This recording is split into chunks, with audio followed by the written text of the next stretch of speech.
Hello everybody, my name is Mark. Selamat datang di Spider-Man 3. Filmnya mulai menarasinya si Peter Parker. Dia basically lagi nge-recap hidup dia yang sekarang.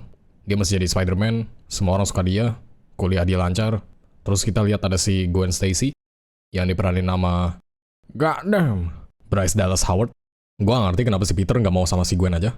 Oh iya, fun fact guys. Si Bryce Dallas Howard itu thick. Dan dia saking thicknya, badan dia sampai di nerf parah di poster Jurassic Park. Karena menurut mereka posternya bakal jadi inappropriate kalau pakai badan aslinya. Sama dia umur 44 BTW. Oh, talk about aging gracefully.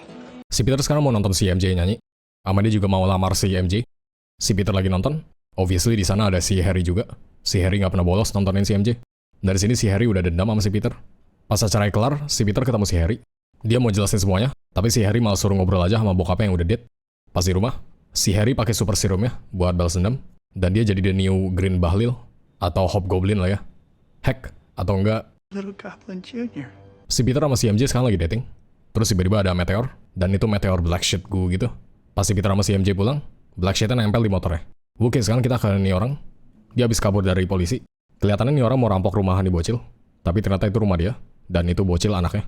Oh iya, nih orang namanya Flynn Marko, aka manusia pasir. Istrinya langsung usir dia. Soalnya ya dia narapidana, istrinya bisa kena hukum kalau dikira sembunyiin narapidana. Si Marco ternyata pernah mencuri buat beliin obat anaknya. Sama dia bahkan pernah bunuh orang. Tapi si Marco bilang itu gara-gara bad luck. Si Peter sekarang lagi di apartemennya si Aunt May. Dia kabarin dia mau lamar si MJ. Jadi si Aunt May kasih blessingnya sama bertukar pikiran. Sama ceritain apa yang si Uncle Ben lakuin ke si Aunt May pas mereka bertunangan. Dan dia berharap si Peter bakal lakuin apa aja yang si Uncle Ben lakuin ke si Aunt May. Yaitu kasih yang terbaik. Terus ini si Aunt May kasih cincin nikahnya ke si Peter. Emangnya boleh ya nikah pakai cincin bekas? Si Peter lagi pulang, tapi tiba-tiba diserang sama si Harry. Udah jelas dia mau balas dendam. Si Peter jadi bawa dia ke gang. Si Peter langsung buru-buru bawa ke rumah sakit. Sekarang kita ke si Marco. Dia lagi kabur dari polisi. Dan somehow dia bisa kabur sampai ke fasilitas percobaan lab gitu. Seperti biasa, saintisnya sadar ada perubahan masa di eksperimennya. Tapi mereka kayak, Don't worry about it. Just do it. sama ini gue gak tahu mereka eksperimenin apaan. Literally pasir tapi diputer-puter. Si Marco jadi kecampur sama pasirnya. Dan CGI-nya benar-benar major step up banget dari film sebelumnya. Besok harinya, si Marco jadi manusia setengah pasir. Baju, sempak, sama ban pinggang dia berubah jadi pasir. Kecuali somehow kalung anaknya. Balik ke si Peter, si Harry udah siuman. Dan dia untungnya amnesia. Dia gak inget sama sekali apa yang dia lakuin kemarin. Actually dia cuma gak inget si Peter bunuh bokapnya sih. Si Peter sekarang lagi di apartemennya. Terus si MJ datang. Reviewer pada gak suka sama suaranya si MJ. Si Peter berusaha berempati. Dia bilang kerjaan kayak gitu pasti ada yang namanya kritikan. Apalagi dia juga Spider-Man, yang sering dikritik di Daily Bugle. Tapi si MJ malah kayak, This isn't about you. This is about me. pas si MJ mau cerita, kota malah butuh Spider-Man. Jadinya si MJ ditinggal. Go get him, Tiger. Ya scene ini nunjukin si Mary Jane itu ternyata fucking dumbass. Soalnya dia gak sadar si Peter itu Spider-Man, bukan Tiger-Man. Oh ya, Black Sheet gue-nya juga udah masuk ke kamarnya si Peter. Si Peter samperin tempat TKP perkaranya. Ternyata ada mesin crane rusak. Dan korbannya itu si Giat Gwen Stacy yang lagi photoshoot. Si Peter selamatin. Terus ada nih fotografer baru, namanya Eddie Brock. Dia malah jadi fotografer pengganti si Peter. Sama dia juga pacaran sama si Gwen. Si Peter obviously bingung. Soalnya si Peter seharusnya fotografer freelance satu-satunya di Daily Bugle. Sekarang kita ke Daily Bugle. Si Jameson tekanan darahnya lagi tinggi. Jadi istrinya suruh asisten dia buat ingetin makan obat. Tapi dengan cara kayak gini. Drink plenty of water. Terus ada si Eddie. Dia ini kayak tipe-tipe cowok yang so asik gitu lah ya.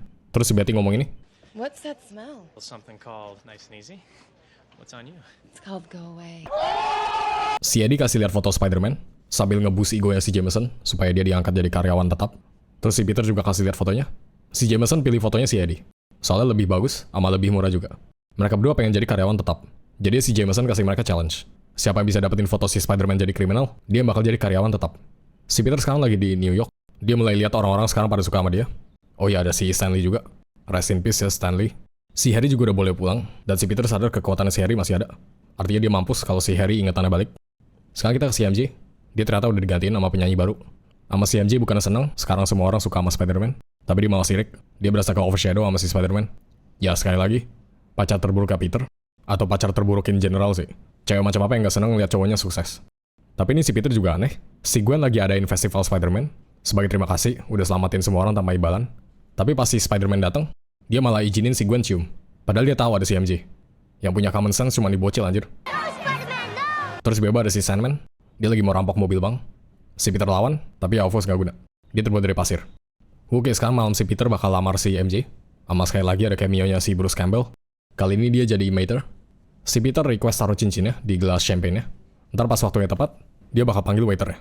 Sama suruh mereka mainin lagu kesukaannya si MJ. BTW lagunya itu lagu yang si MJ nyanyiin sebelum dia dipecat. Terus si Peter latihan lamarannya dulu. How'd that get in there?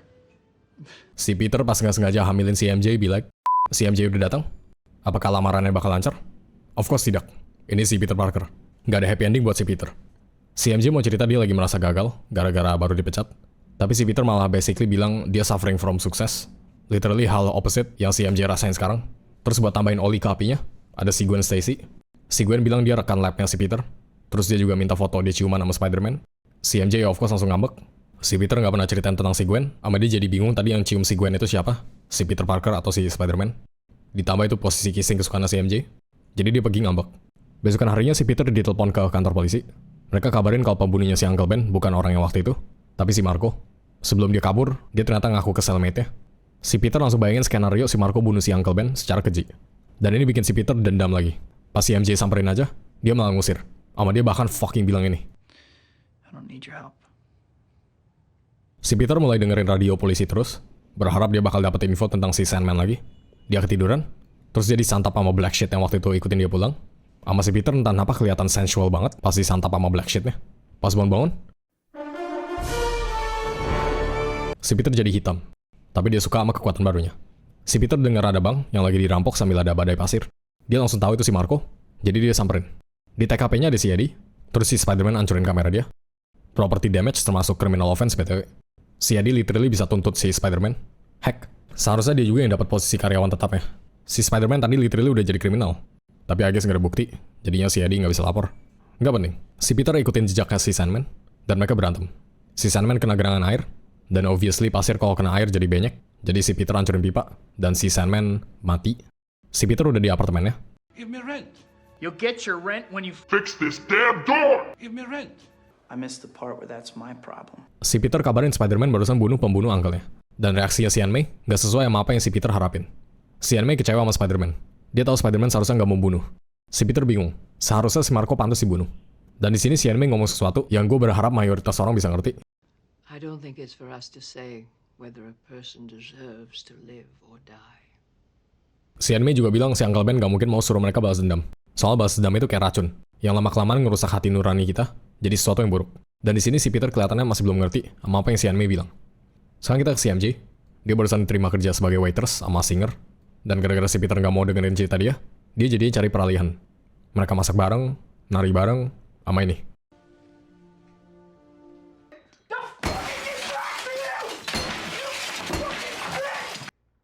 Mary Jane.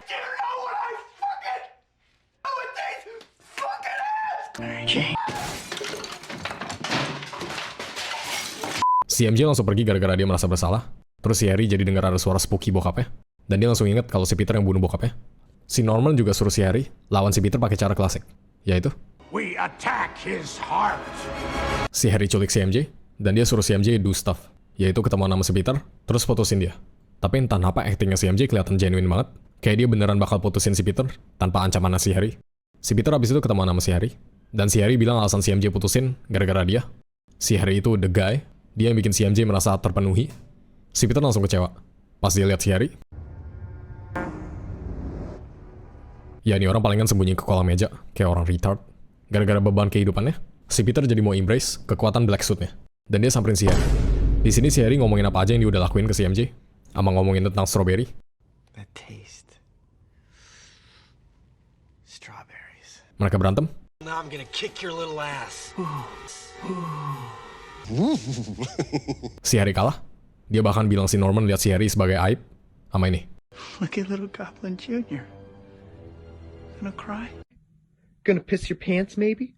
Maybe shit and cum? Ya gue gak tahu maksud si Stanley apaan. Si Peter literally jadi jahat pas dia jadi hitam. Si Harry lempar pumpkin bomb, tapi ya karena Spider-Sense, dibalikin. Besok harinya si Peter lihat ada koran yang bilang Spider-Man ngerampok. Dan fotonya itu dari si Eddie Brock. I'm gonna put some dirt in your eye. Si Peter ke Daily Bugle, dan dia langsung expose si Eddie ngedit fotonya. You want forgiveness? Get religion. Si Jameson of course langsung pecat. sama minta maaf ke Spider-Man. Dan scene terbagus di film ini dimulai sekarang, yaitu Bully Maguire. Si Peter jadi genit ke semua cewek, termasuk ke si Betty. Your shots are so good. I'd love to shoot you sometime. Dia diangkat jadi karyawan tetap, sama gajinya 2 kali lipat dari freelance.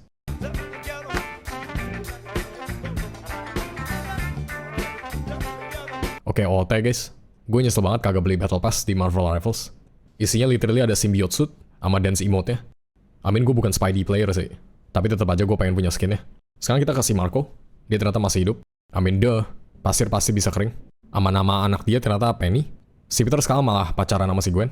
Si Eddie literally jadi cuck. Terus si Peter malah dating ke tempat si MJ kerja. Restorannya udah penuh. Tapi si Peter sogok. Thanks, Alex. Si Gwen sadar itu cewek lamanya si Peter. Dia mau pindah tempat aja. Tapi si Peter paksa maunya dating di sini aja. Dan lu tau lah ya si Peter mau ngapain.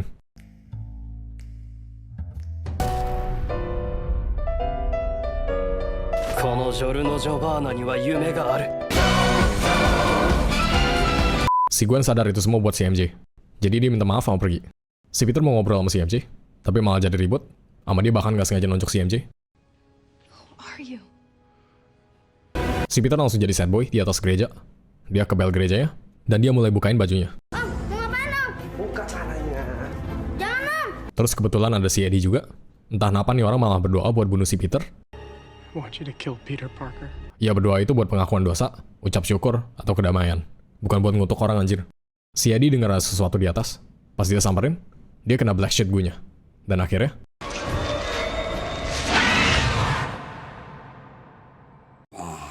I'm Venom.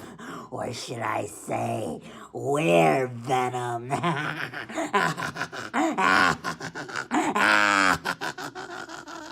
Si Peter lagi di apartemennya.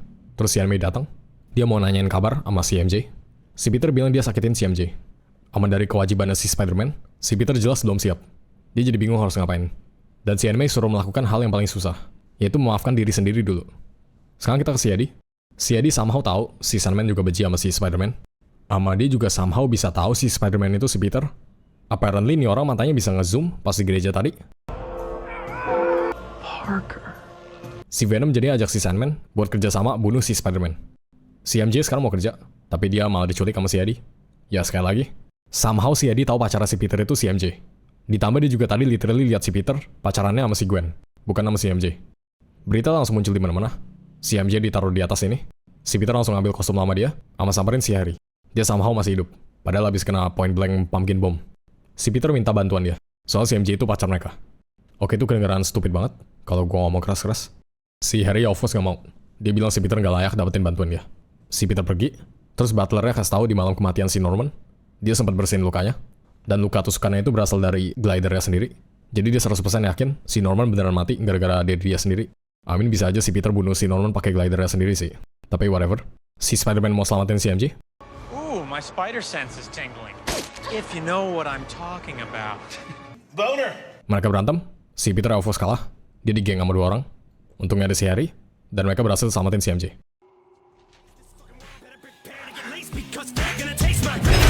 Sekarang si Peter lawan si Venom. Terus entah kenapa si Eddie sekarang malah jadi freaky banget. Eddie, the suit. You gotta take it off.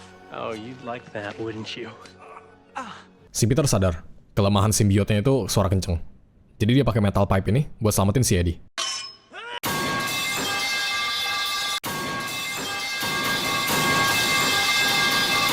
Si Peter selamatin, sama dia lempar pumpkin bomb ke simbiotnya. Tapi si Eddie geblek malah ikutan masuk, jadi ya mereka dead. Oh ya, si Harry juga lagi sekarat, gara-gara tadi selamatin si Peter. Terus ada si Marco, dia akhirnya jelasin semua yang terjadi. Waktu itu anaknya bener-bener lagi sakit. Dia butuh duit. Dia minta mobil dan cuman mobilnya, si Uncle Ben. Tapi si Uncle Ben suruh dia turunin senjatanya, ama pulang aja. Di sini si Marco sadar, si Uncle Ben cuman mau bantu dia. Terus rekannya datang, tapi si Marco nggak sengaja nembak si Uncle Ben. Dan hal ini sampai sekarang jadi penyesalan terbesarnya. Si Marco nggak expect si Peter bakal maafin dia. Dia cuma mau si Peter tahu. Dan scene ini menurut gue highlight dari filmnya. Si Peter akhirnya memilih buat maafin pembunuh uncle-nya. Bukan balas dendam. Sesuai ajarannya si Aunt May. Atau Matius 5 ayat 44. Dah si Harry dead. Sama si Peter sama si MJ balikan lagi. Dah tamat. Ini film Spider-Man Sam Raimi yang paling meh dibanding Spider-Man pertama sama kedua. Tapi masih oke sih dibanding Spider-Man Tom Holland atau enggak di Amazing Spider-Man 2. Ini film gak terlalu banyak penjahatnya. Literally ada 3. Si Sandman, Venom, sama Harry. Jadi penjahatnya kayak berasa nggak ada yang personal. Terutama si Venom. Gue baca-baca si Sam Raimi awalnya nggak mau masukin si Venom, tapi produsernya maksa. Jadi ujung-ujungnya penulisannya si Venom berasa buru-buru sama punya origin yang terlalu klise. Literally cuma jadi comic rivalnya. Sama desain Venomnya juga entah apa aneh banget. Desain Venom yang pertama kali gue lihat itu literally di film ini, pas gue masih kelas 1 SD. Dan gue nggak tahu desain Venom aslinya gimana. Tapi pas gue makin gede, gue jadi sadar kalau Venom seharusnya gede, sama kekuatannya hampir mirip kayak Spider-Man. Bukan sama persis. Kayak kalau dia mau nge-swing, dia pakai slime di tangannya, bukan pakai jaring. Sama pas dia ngerayap, dia pakai slime yang sticky, bukan kayak si Spider-Man. Terus Venom gak pernah punya spider sense. Sedangkan di sini, si Eddie punya. Tapi nggak tahu deh, mungkin di beberapa komik jadulnya, si Venom seharusnya emang Spider-Man versi hitam. Oh ya, ngomong-ngomong tentang Venom, kematiannya si Eddie di film ini juga seharusnya beda. Dan lumayan gelap cara matinya. Sayangnya original storyboardnya udah jadi lost media, jadi gue pakai storyboard buatan fan aja, dari novelisasi yang official. Awalnya si Peter bukan pukul si Venom, tapi dia seharusnya tusuk si Venom. Dan pas simbiotnya bebasin si Eddie udah lama mati. Sisa tengkoraknya. Terus simbiotnya berusaha nempel ke si Peter lagi, tapi dijatuhin banyak besi, dan setelah itu endingnya cukup sama kayak yang film sekarang. Cuman bedanya nggak ada si Eddie. Ya kematian original si Eddie lumayan gelap, tapi wajar lah ya, ini filmnya si Sam Raimi. Gue juga gak suka cara film ini ubah pembunuhannya si Uncle Ben. Si Peter yang seharusnya merasa bersalah atas kematian uncle-nya, semua itu malah jadi hilang. Pembunuhannya si Uncle Ben jadi bukan salah si Peter sama sekali. Yang ada si Peter malah lebih bersalah bunuh perampok yang waktu itu. Ini jadi bikin semua pelajaran si Peter di Spider-Man 1 sama 2 berasa nggak guna. Oh ya, ada satu hal lagi yang gue baru sadar. Entah kenapa font PS3 sama Spider-Man Sam Raimi sama. Gue gak tahu alasannya apa. Bisa jadi kebetulan, atau mungkin Sony mau manfaatin fontnya. Amin, PS3 sama Spider-Man emang propertinya Sony waktu itu. Untungnya Sony udah ganti logo PlayStation jadi kayak logo yang sekarang semenjak PS3 Slim. Kalau kagak, sampai sekarang mungkin PS5 masih pakai font Spider-Man. Oke, waktunya komen shoutout. Pemenang di video Nobody 2 gue adalah Marvin Kimberly. Yang komen, ya gue gak tahu nih orang komen apaan. Gue gak tahu Yoshikage Kira itu siapa. Tapi gue cukup yakin ini My Name is Walter Hartwell White versi anime. Gue rate nih film 6 James Brown dari 10.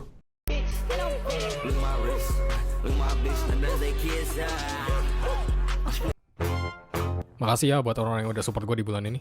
Makasih Wolfi Sain, Jafar Umaya Ahmad Utama, Nata Ganteng, Arif Al-Rasya, Afdan, Kegat Nohaz, Paketu, Doki Sensei, Fisnata, Rishan Zahrin Rahman, Waldo Karana, Beagle, Ardinsya, Ivi XD, Indo Gaming Goof, Siensiu, Wurai Gimang, Stanislas, Blaster, Noob, Mr. Son, Alif Fikri, Mr. Mija Supe, Asep Jangan Tengah, Kairo GTPS, Mufadil, Akshanala, Haris, Ferbi, Johnny Nicholas, King Zaras, Sanchez, Raditya Petana, Magitoriu, Elham Datama Hasan, Faisal Reza, Sah 18, Yosia, Nice Gaizo, Arista, Ini Pixels, Pemudian Resesat, Aryan Syah, Aurelia Lintang, Eskanor, Muhammad Raihan, Zetarge, Johnny Joestar, Siafi, Brady Miracle, Adelia Arka, Aska Fahri, Rifani Ismara Kentama, Alex Cabron, Teguh Fanji, Raska Zidan, Taulo Sadi, Bebek, Username, Richie, Kucing Taksido, Naga, L7LA, King Celestial. Thank you ya semuanya, sama thanks for watching.